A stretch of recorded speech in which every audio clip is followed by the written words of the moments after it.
Hello, in today's class, we are going to discuss about imperialism and colonialism. Now, understand that we have already discussed that prior to this, three major revolutions have taken place. The first one we discussed was American Revolution, which was based on economic taxation that was imposed on its colony. Okay. The second one was French Revolution. Major cause again was the social inequality that was prevalent in the society. The third one we discussed was Industrial Revolution. Now, what was happening in Europe, that a race, you can say, for power was already going on. Each nation wanted to had more number of colonies. Each nation wanted to had more territories, right? And what happened because of this race power, there is also a arms race amongst the nations. This we have very clear seen in 7 years of war between majorly two nations. The first one was Britain and the second one was France. Now understand that why these nations, they wanted more and more colonies, right? Because from these colonies they were extracting the raw material and they were taking that raw material into their own homelands, manufacturing it and sending it back to the various colonies across the world and selling them at a very high rate. They were putting a lot of tax on the finished products. Now, understand that there are three major stages whenever a powerful nation tries to assert its authority on a colony. The first stage, if we will see in modern Indian context also, that these will be coming as the traders. Traders, or you can say mercantilist class. Right? Initially, the Britishers, they came to India just for the trading activities. Eventually, what happened that when they had to sustain their own industrial revolution, they saw that in these trading nations, they could occupy the territory, right? And by occupying the territories, they could gain a lot more than trading powers. By this time, the interference starts in the political administration of the company, but trading powers till this time are always superior than the politico-administrative interference in the nation. Now, the third stage, which starts from here, is basically your imperialism. In imperialism, basically what happens, that dominance of political administrative power, it becomes greater, right? They develop their own selfish interests. And in India, if I am talking, then where do we see British imperialism having a strong hold? We see it mostly after the Battle of Plassey and Buxar.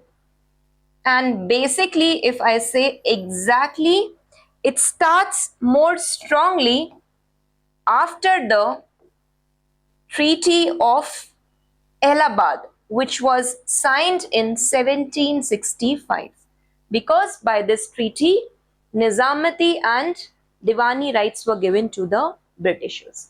What is important? That initially they come as traders, then they move to colonialists, they move to colonialism, and then they move to the process of imperialism. In imperialism, it is, you can say, a aggressive phenomena where they are not concerned about the well-being of the colonies. They are extracting the raw material.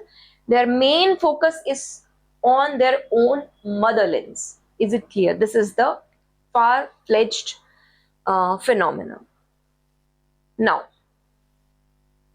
similarly, this was going on in Europe. Now understand it over here. What is imperialism? Basic crux, I hope it's clear. And this imperialism was spreading not only in Asia, not only in India. We have seen that it was spreading in Africa. We will see that it goes to Southeast Asia. It specifically goes to China, right? Scramble of nations among the greater powers we will notice over here. Now, imperialism is a process in which a strong country, it conquers or it controls a weaker country through the political and economical dominance. Is it clear? What happens? That all the political laws they will make will be for benefiting their own motherland. Okay? Now, this process was not a new phenomena. It just acquired a new form when it became, or you can say, when the nations in the world were fighting for more powers, because it was related to prestige. Okay? Major nations, Britain and France. Britain, we have seen colonies in India. We have seen in American Revolution, there were 13 colonies of Britain.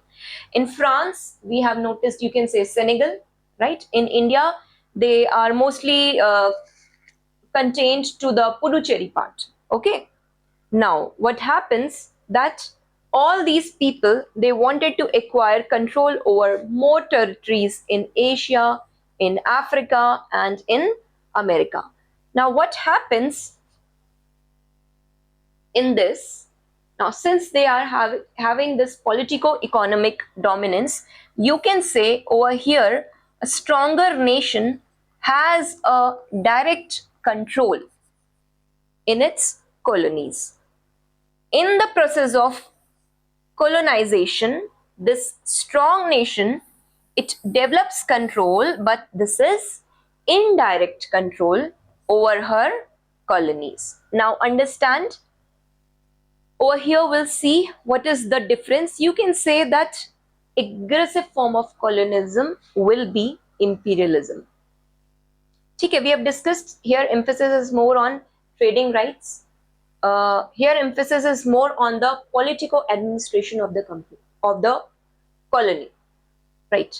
So you can say that colonialism implies domination of people's life and culture with the main goal of extraction of the economic benefits from the company, or they are just wanting more trading rights over here.